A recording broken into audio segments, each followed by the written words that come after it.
Yo, yo, yo. How are we doing? Good to see you guys. Welcome to another day here on the channel. We are back with another day of Once Human. This game is awesome. I have spoken so highly of it, of the many, many hours I have played over multiple alphas and betas. You can currently get this demo on Steam. And if you are a Once Human player, if you play this demo for 3 hours, you get some stuff on release, which is pretty cool. But yeah, Once Human, there's a link in chat if you want more information. And we now have the demo available until June 17th. And yeah, I am excited to jump back in. So we're gonna play more today, get those things, and keep working. Did I defeat the evil coffee machine? I have a cup of coffee. So we're looking significantly better today. Yes.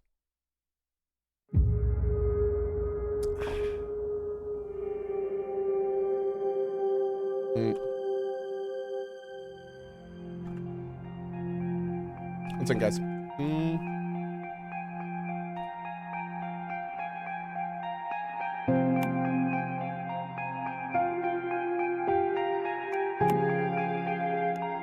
Okay. Yep, good. Already got our character up top. Ooh, nice. Boop. Hey, Past Story, good morning.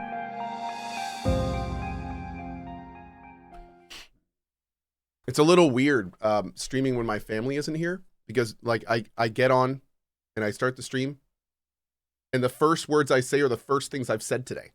And that's like, I've been up for hours. That's really weird. Normally I've yelled at least 3 kids by now. Yeah, it's wild. Do we know when the DA4 is show today? 11 a.m. I will not be watching it, but I'm going to watch it at 12. Oh, you know, that's wrong. I do talk to my animals. I do.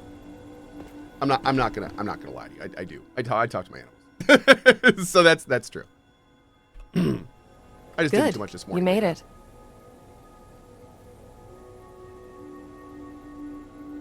Oh, you're the one who activated this tower. Yeah, I figured this was the quickest way to bring you here. Okay, I'm gonna try autoplay again today. These towers are even supposed to let you travel between worlds, but I haven't been able to figure out how. Maybe you'll have more luck. Either way, I'm glad it got you here. Deadsville is the perfect place to dig up info on the area. That merchant over by the old truck looks like she gets around. Maybe she knows something useful. That's rude. Okay. I wonder if she still has the old lady voice.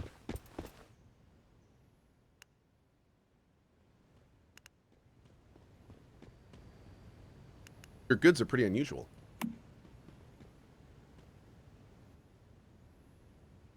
Oh, they're re-recording her lines. That's great. Okay. So apparently they're re-recording her lines. That's funny.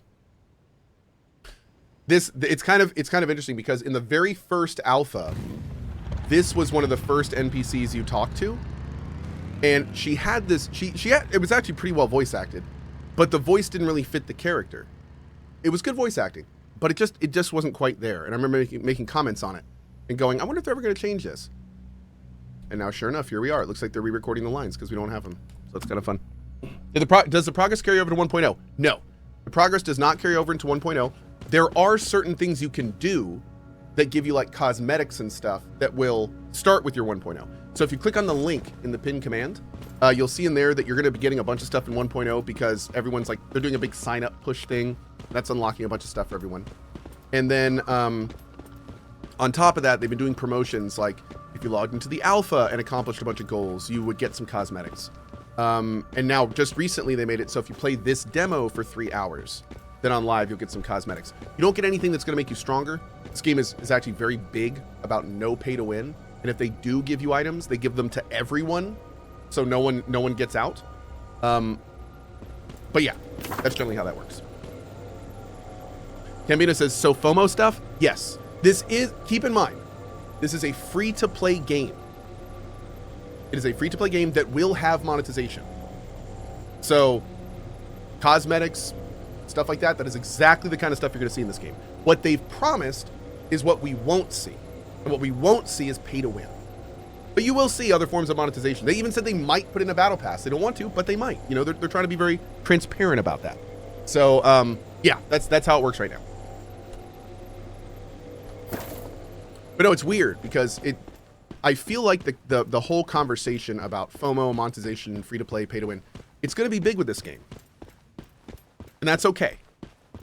And the reason it's going to be big and the reason it's okay is because this is one of the first games of this quality level that isn't pay to win. And I feel like, if anything, as gamers, we need to make sure this game succeeds.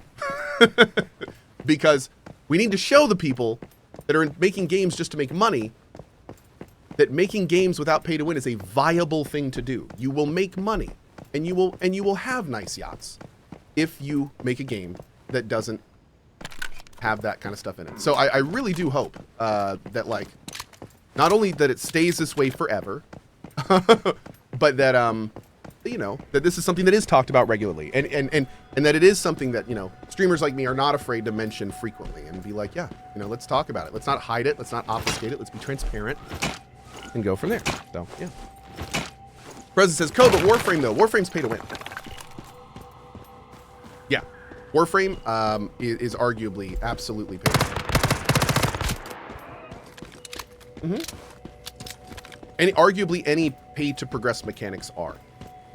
And the argument there is you very easily can put pay to win as an umbrella, and under that umbrella is pay to progress.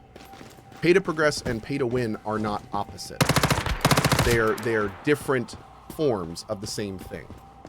But pay to win is much more egregious. Pay to win is much more aggressive. Pay to progress is absolutely, you're still paying to progress. You're paying to get power. You're paying for a Warframe you don't have, and then you buy weapons you didn't farm to go on it. Like, there's no arguments there. That is pay to win.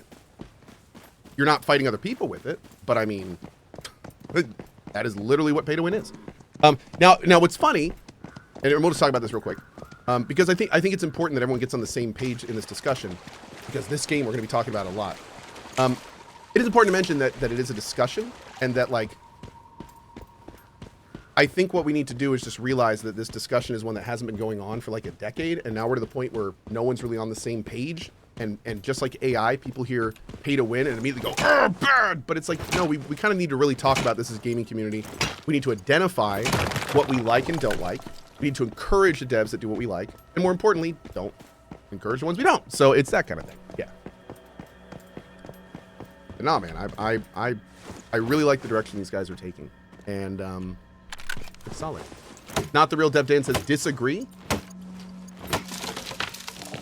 Oh. Okay, that's cool. We can disagree. I'd love to know on what or why, but that works too. You can just... I disagree! Why? No comment! Okay. I mean, I appreciate your opinion. Nothing else. I object. No, I'm sure what probably happened is he was saying disagree right when I said something, but I see something 5 seconds later, so I have no idea what he was talking about. And now here we are. But I'm sure hopefully in just a second he will reiterate what he was talking about and we can actually talk about it, but we'll see. All right, we're going to go back to Claire now. He was disagreeing on the import price of bananas from Costa Rica. I do agree, it's an egregious cost. I'm with him on that. I'm with him. Absolutely. Also, apparently the word of the day is egregious. Cool. I thought I was going to... Am I going to her? What is this icon? That's interesting. Is that just a vendor icon? Huh. Okay. I guess so. Let's go back to here. Oh, I need to get to a teleport first, so we'll just do that. Well, we can just teleport home and go there. Cool.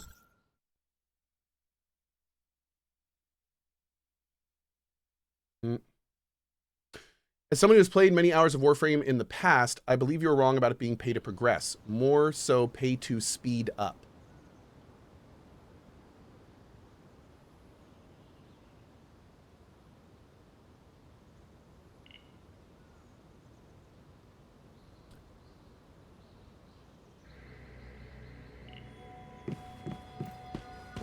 I feel you ended that by going, I'm not going to go into it more, but there it is. I really feel like you should have got into that more, because by not going into it more, that doesn't make any sense.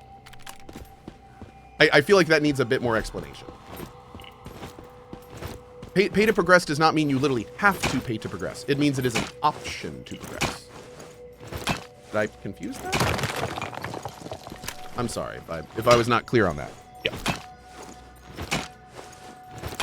Maybe I wasn't clear enough on that. Because I'm sure some people in here haven't played Warframe.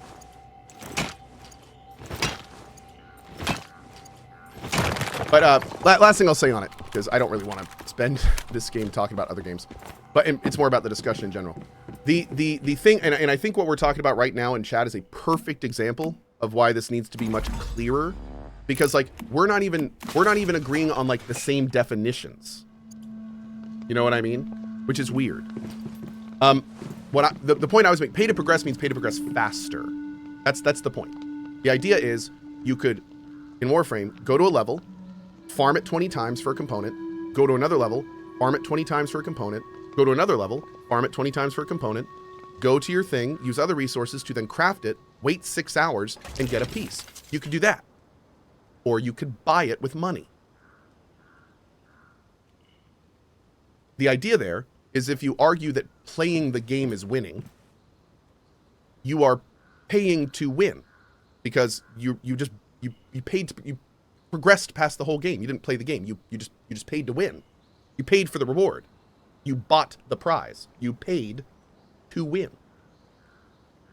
And see, I didn't used to think that. I used to think pay to win was just PvP. I used to think pay to win meant winning over other players.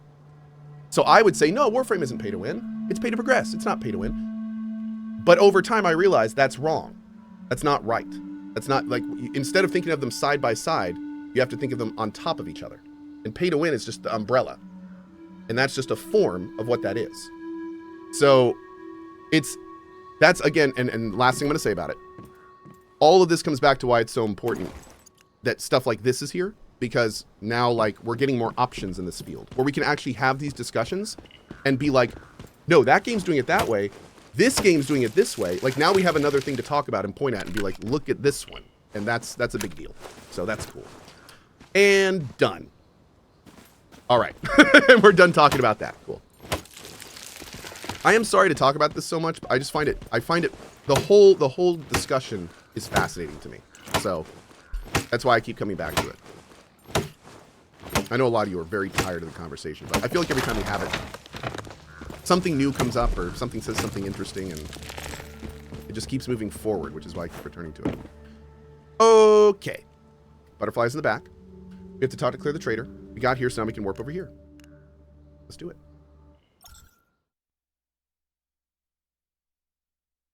Oh, and feel free to keep discussing it in chat. The most I say is just please respect each other's opinions. But no, I mean, just because I'm not talking about it doesn't mean you don't have to. I'm just saying I'm going to keep it focused on the game because that's mainly why you're here. So let's do that. See anything you like. Oh. I'm always open for business. There's her voice. Hi, Claire. I didn't come here to shop. Wait, you're a mayfly, aren't you? Thank God, I could use some help. My name's Claire, Claire Lay. Normally I'm a wandering merchant, but now I'm stuck here. I sent a team over to a place called the Rotten Manor 3 days ago to collect some goods for me. But they never came back. Maybe they ran off with the goods. Don't be so cynical. I've been through thick and thin with them. They wouldn't do that to me. Oh, and they're re-recording that line. Oh, jeez. And my cat just turned off my monitor. Thank you, Dimitri. So appreciate you. All right, what kind of deviation? All I know is what I heard from that well-dressed gentleman over there. This was in last beta. He should be able to tell you more. He definitely stands out. We'd better see what he knows. Good luck. Oh, And I'll happily pay a reward if you can recover my stuff. I'll mark the location of the Rotten Manor on your map for make ya. sure to stock up on ammo before you go, all right? Okay. How much of the game is in the demo? This part of the map is 20%, but I don't think you're going to be getting too much further at this stage. Yep. Also, it looks like they redid the map. Didn't the map used to go like down, like there was a low area? Or are we starting in a different place now?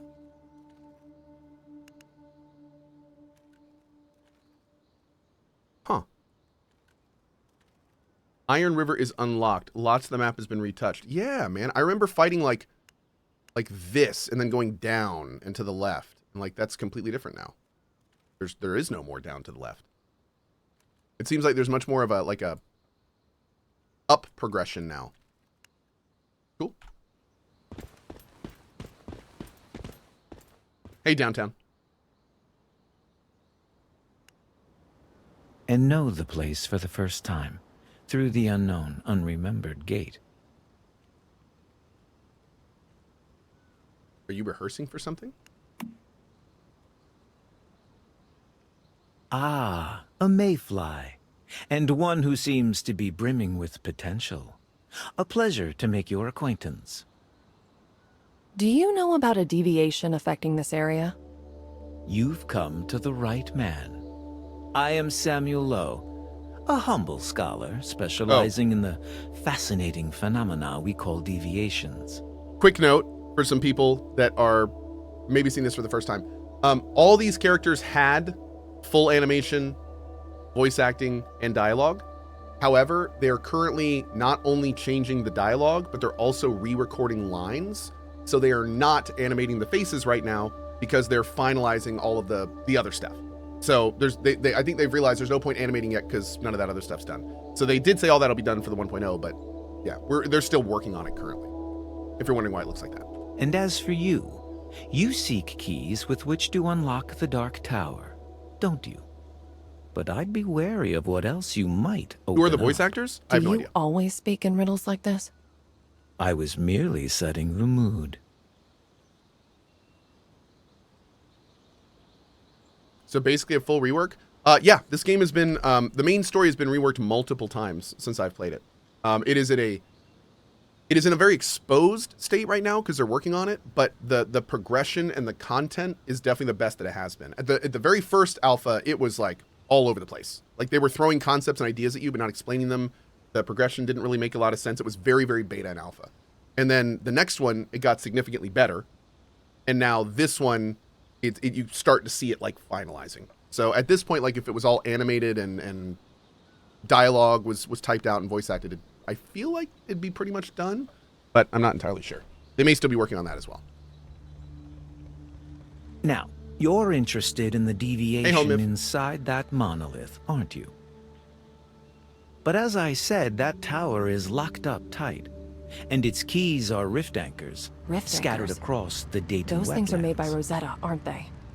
Activating them should give Dr. us Snooze, give me access one to second, the I'll rift answer space that. inside the Spot monolith. on. And where would these anchors be? This autoplay Usually thing is places also with new. the heaviest stardust pollution. The Rotten Manor would definitely be one of them. So for the record, the autoplay used to work just fine, and they wouldn't speak over each other. So that's also some new stuff in the demo. Right again. I'm looking forward to seeing what you can do, Mayfly. Yeah, these weird pauses when And it's by the way, autoplaying. I wouldn't mind Those are adding new. another It may be with the deviation to re-recording. my collection. In fact, I'd reward you handsomely for it. In fact, I think what's happening is all the progression is based on the old lines, and they haven't yet changed the autoplay to the new lines. I think that may be what's going on. At least not for all NPCs. Let's go talk to you. So Dr. Snooze says, what makes this survival game different from all the 100 other survival games out there? That is a great question, and one that I was wondering exactly when I first started playing this game. So the big thing about this game that makes it different, first of all, it's free to play with no pay to win, which is awesome. I love that. We're going to say that at the beginning. Second of all, it amalgamates a lot of very good mechanics from other games and does it in a way that works really well. The gameplay is what sold me this game. Not the story, not the characters, none of that. The gameplay and the setting. The setting is super cool. It's post-apocalyptic. It's very Control. It's weird. There's like mutants and tentacles and occulty thing. Like, it's really, really, really strange. And I love that. Very, very AWE. On top of that, it also has this very cool system with the deviants, which is what's in my backpack. There's a bunch of other deviants, which are kind of like pals from Power World, to put it bluntly. And they offer all sorts of extra stuff. There's also a very thorough, easy base building system, which I really like. And base building in this game has all sorts of very tangible benefits. So the thing that makes this game good is the fact that it's doing so many different things, and everything it does pretty freaking well. To put it bluntly, oh wait, we gotta play our next movie with Mary. To put it bluntly, the worst part about it is kind of the presentation, with the stories and the dialogue and the characters. And I say worst part, not saying it's bad. I just say it's the lowest quality, but everything else is so much fun that, like, you know, it kind of sticks out a little bit. But I think that's the part they're focused on now. So that makes it, you know, hopefully when we hit 1.0, all that stuff will be super clean and polished, and you know, we'll be focusing on the good parts, like the gameplay and stuff. But yeah, tons of resources, tons of techs. The whole systems are good. Lots of good QOL, which is also great. Lots and lots of expansion and progression. There's also some like unique expansions you can do. There's a full gun crafting / upgrade / RNG system. Same with armor. Tons of stats, set bonuses.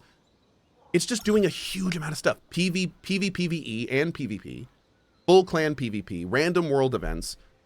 Loot everywhere. One of the most loot-heavy games I've played, which is awesome. Yeah, it's just a lot. Game's a lot. Fishing. Fish weapons. Like, dude.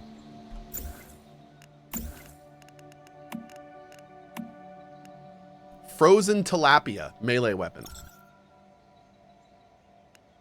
Northern pike melee weapon. Yeah. Anyway. Cohh sounds like a salesman. Brother literally said, sell me the game. That's Dr. Snooze said, I played 100 of these. Can you sell this one to me? And I said, yes. So that's what I'm doing. Yeah, see? There you go. There's the guy. So yeah, no, he literally asked me to do that for him. So I'm happy to do it. I'm happy to tell him why I like it. So.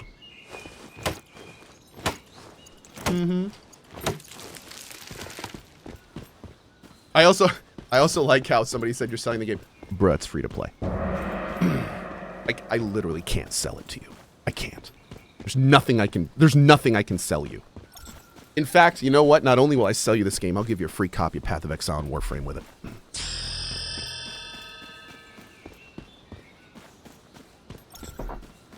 Wow. What a steal. What a steal. Where am I going? Am I actually going back to Mary?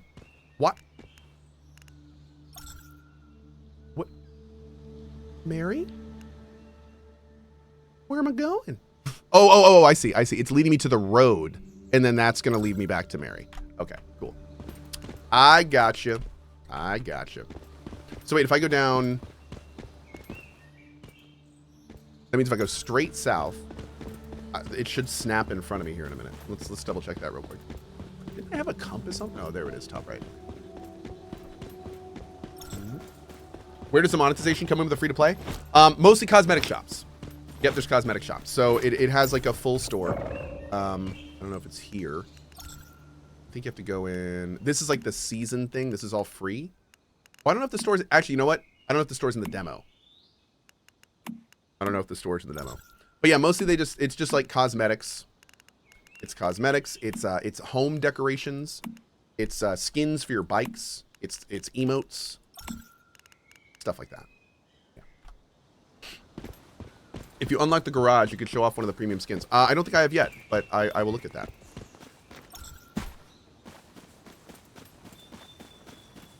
All right, so there's the road right in front of us. So I'm thinking when we get to it... Oh, wait, did it already move? I think it already moved. Okay, cool. Oh, no, it didn't move. Why is it over there? Why is that? It's sticking on something, but I don't know what that is. That's weird. Is the base builder aspect necessary for progression or more of the vanity side of things? Base building in this game is required for progression. However, making your base a giant sexy castle is not. So this is what you're going to see most people build like this. You'll probably just have like a platform and maybe like some, you know, random benches you need to use. A big part of this game is disassembly. Like you go out in the world and you loot like a bunch of random trash and stuff, and then you bring it back and you disassemble it into usable components. So that kind of stuff you will need a base for. Now you could theoretically, there are these things called hives, and hives are not guilds. Like a traditional guild would be a warband. This is your warband. It can have this is such a weird, confusing system. I don't like it, but whatever. You can have 30 members in a warband, and I think it used to be that a warband member could be a hive, and a hive is like your friend group. So the max size of a hive is tiny. You can create a new hive alone or together with friends. Alternatively, you can use the search function to find hives that are recruiting new members and apply to join. Join a hive to obtain various combat and building buffs and experience new gameplay. So the idea is the hive is like the small, like the tiny group. And then you can take your tiny group and put it in a warband. So it's kind of like a squad to army situation. But we're still like, I think they're still trying to figure out this system. I think the concept is very interesting. The concept of your small friend group then you then take to a larger social setting. That's an interesting idea. But the implementation, I feel, is way too confusing because it doesn't properly relay to the player why we have all these extra tools. Like, cool, you gave us all these things. How are we supposed to play with them exactly? Like what's the best way to do it? So before, you used to make your hive, and then the hive would join the warband. But now Chad is telling me apparently they're separate. So wait, can hives no longer join warbands? Because if that's the case, then why? Anyway, when this game comes out, I am hoping that the devs will fully explain this system in a blog post and let us know exactly how they intend us to use it. Because I have to admit, I see like 4 or 5 different ways to use this, but I'm not sure what the intention is. So this needs a little bit of work, just so we like, you know how to use it properly. But I will say it's clear they're trying something new. And I like that. I just feel we need to refine it a bit more. But I do like that they're trying something new, and that's clearly not something that most games are doing. So I feel like they're trying something awesome. I'm just not quite sure what. We'll see. So anyway, that is the clan slash. Now to be clear, it is fully usable right now. So it's not like it's broken. So if you do want to have a clan or a warband, I think we have one. We have one? Oh no, I guess we don't have one yet. Oh, that was in, okay. Yeah, no, we don't have we will have a warband, but we don't yet. But these are basically like, you can join them pretty easily. I sent my application to SEAL Team SEAL. Oh God. Memes and dreams where anything can happen. There we go. I'll send. So what you can do is just apply to them. They accept you. And then you get this nice little warband section down here. And the cool thing about warbands, though, is on a PvE server, warbands are the framework for large-scale PvP. So what can happen is if you're in a warband, there are, like, islands that become PvP. And you can, like, a warband can hold the island in a non-PvP zone. And then another warband can challenge them for that island. And when they challenge them, they have to agree on a time, like 8 p.m. ET. And at that time, the island turns into a PvP zone with certain objectives on it. And the warbands have to fight over it. And whoever wins then gains control of the island until another warband takes it from them. And while you control the island, it passively generates rare resources. Pretty cool. Of course, fully opt in. You don't need to do it. You can do whatever you want, but it's there if you want to.